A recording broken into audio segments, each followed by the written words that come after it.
नमस्कार, स्वागत आहे परत एकदा हायफाय एज्युकेशन सर्व्हिस या यूट्यूब चॅनलवरती। MBBS BDSच्या विद्यार्थ्यांसाठी एक महत्त्वाचा अपडेट आहे। महाराष्ट्रामधील जो MBBS BDSचा तिसरा राऊंड होता त्याची सिलेक्शन लिस्ट 17 तारखेला जाहीर होणार होती, पण काही MBBSचे नवीन कॉलेजेस ॲड झाले, त्यानंतर MCC कडून डिले झाला। त्यानंतर महाराष्ट्रामध्ये जे तिसऱ्या राऊंडसाठी रजिस्ट्रेशन ओपन झालं होतं त्यामध्ये काही विद्यार्थ्यांनी चुकीच्या पद्धतीने रजिस्ट्रेशन केलेलं होतं, त्यामुळे महाराष्ट्रामधील जो तिसरा राऊंड आहे MBBS BDSचा त्याला डिले झालेला आहे। तर काल रात्री CET सेल कडून त्याचा अपडेट आलेला आहे। ज्याही विद्यार्थ्यांनी आतापर्यंत रजिस्ट्रेशन केलं नाही किंवा ज्यांना काउन्सिलिंग मधून बाहेर काढलेलं आहे असे सगळे विद्यार्थी आज म्हणजे 25 तारखेला रात्री 12 पर्यंत रजिस्ट्रेशन करू शकतात।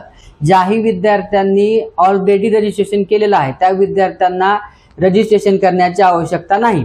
त्यानंतर ज्याही विद्यार्थ्यांनी राऊंड 3 ची चॉईस फिलिंग केली होती त्यांचं काय, किंवा ज्याही विद्यार्थ्यांनी आतापर्यंत चॉईस फिलिंग केली नाही, तर ज्यांनी चॉईस फिलिंग केली नाही ते परत एकदा चॉईस फिलिंग करू शकतात, आणि ज्यांनी ऑलरेडी चॉईस फिलिंग केलेली आहे त्याच्यामध्ये काही करेक्शन असेल किंवा एडिट करायचं असेल तर ते चॉईस फिलिंग अनलॉक करून ते करू शकतात। तर CET सेलनं कशा पद्धतीनं हा शेड्यूल दिलेला आहे त्याबद्दलची माहिती आज आपण या व्हिडिओमधून घेणार आहोत। चॅनलवर जर नवीन असाल तर चॅनलला सबस्क्राइब करा आणि बेल आयकॉनला प्रेस करा, म्हणजे असेच महत्त्वपूर्ण अपडेट तुमच्यापर्यंत पोहोचत राहतील। चला तर मग सुरू करूया।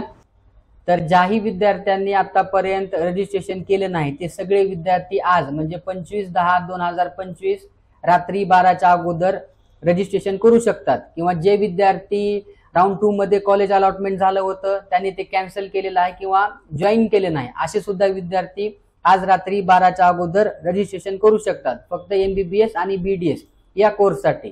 त्यानंतर कंबाईन मेरिट लिस्ट जे आहे ते 27 तारखेला डिस्प्ले करण्यात येईल, आणि ऑनलाईन चॉईस फिलिंग जे आहे ते सुद्धा 27 तारखेपासून 28 तारखेपर्यंत आपल्याला करता येईल। ज्या विद्यार्थ्यांनी ऑलरेडी चॉईस फिलिंग केलेली आहे ते विद्यार्थी अनलॉक करून त्याच्यामध्ये एडिट करू शकतात। त्यानंतर तिसऱ्या राऊंडची जी सिलेक्शन लिस्ट आहे ती 30/10/2025 ला डिस्प्ले करण्यात येईल, जे की 17 तारखेला तिसऱ्या राऊंडची सिलेक्शन लिस्ट लागणार होती ती 30/10/2025 ला सिलेक्शन लिस्ट लागेल, म्हणजे जवळपास 15 दिवसाचा डिले झालेला आहे राऊंड 3 ला।